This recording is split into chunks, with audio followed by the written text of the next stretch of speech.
حضور نبی کریم صلی اللہ علیہ وسلم فرماتے ہیں کہ تین کام کرنے والے لوگ جو ہیں وہ جنت میں داخل ہیں۔ تین کام ایسے ہیں، ویسے تو بہت سے کام ایسے ہیں کہ جن کے کرنے سے انسان جنت میں داخل ہوتا ہے، لیکن اس حدیث کے اندر تین کام بتائے گئے۔ اگر اس دور کے اندر کوئی شخص ان تین کاموں کے اوپر عمل کر لیتا ہے، اللہ تبارک و تعالیٰ اسے جنت عطا کرے۔ وہ تین کام کون کون سے ہیں؟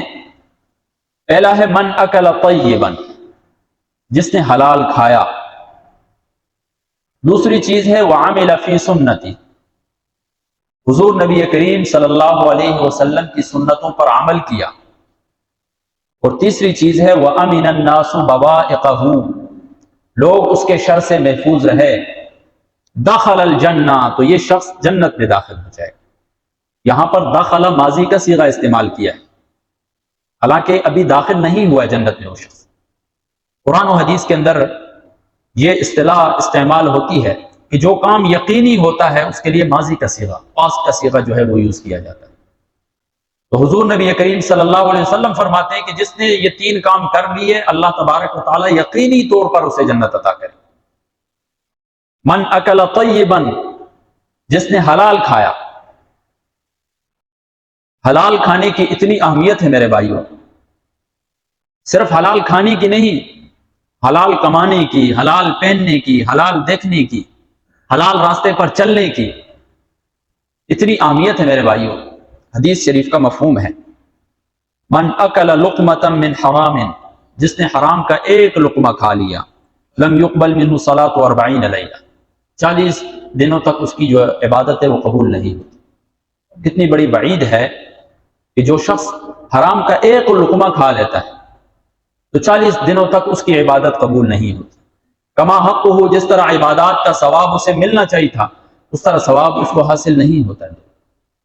آج تھوڑا سا ہم اپنی زندگیوں کے اندر غور کریں کہ ہم اپنی کمائی کے اندر کتنی رعایت کرتے ہیں حلال حرام۔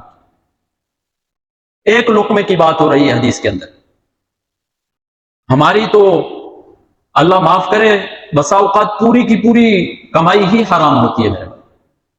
آج دور ایسا چل رہا ہے کہ ہم میں سے ہر شخص یہ چاہتا ہے کہ بس پیسہ آ جائے، حلال طریقے سے آئے یا حرام طریقے سے آئے، اسے نہیں دیکھا جاتا ہے۔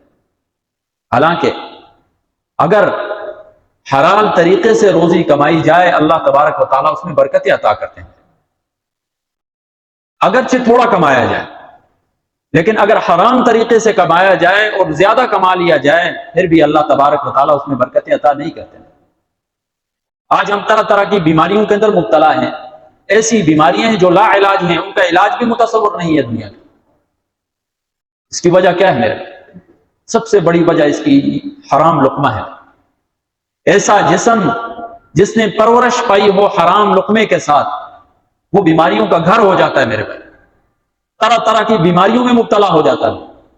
جب ایک سائڈ سے حرام پیسہ آ رہا ہوتا ہے، اللہ تبارک و تعالیٰ پھر انسان سے وہ نکلتا بھی حرام طریقے سے، پھر وہ طرح طرح کے علاج کرانے کے لیے دنیا کے کونے کونے تک چلا جاتا ہے، پیسہ بہا دیتا ہے علاج کرانے کے لیے۔ حالانکہ اگر اس نے اسی ایک حلال کے لقمے کو کمانے میں احتیاط کی ہوتی، حرام لقمہ نہ کمایا ہوتا، تو اس کا جسم جو ہے اس کے حرام لقمے سے پرورش نہ ہوتی، یہ بیماریوں کا گھر نہ ہوتا۔ تو آج جو ہم طرح طرح کی بیماریوں کے اندر مبتلا ہیں، آج ہم جو روحانی اعتبار سے بالکل ہم زوال کے اوپر چلے گئے ہیں میرے بھائی، اس کی وجہ یہ ہے کہ ہم نے حلال لقمے کو ترک کر دیا، ہم حرام کے اندر مبتلا ہو چکے۔ اور یہی ہمارا حرام کمایا ہوا لقمہ جب ہماری اولاد کھائے گی تو کہاں وہ پھر اچھے اعمال کریں گے؟ جب ہماری اولاد کی پرورش جو ہے وہ حرام لقمے سے ہوگی تو وہ فرمانبردار کیسے بنے گی میرے؟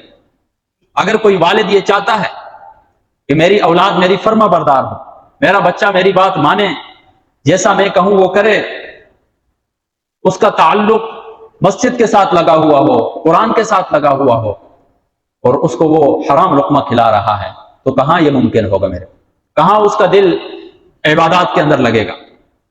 کہاں وہ فرما برداری کی طرف جائے گا جب اس کی پرورش ہی حرام طریقے سے ہو رہی ہے؟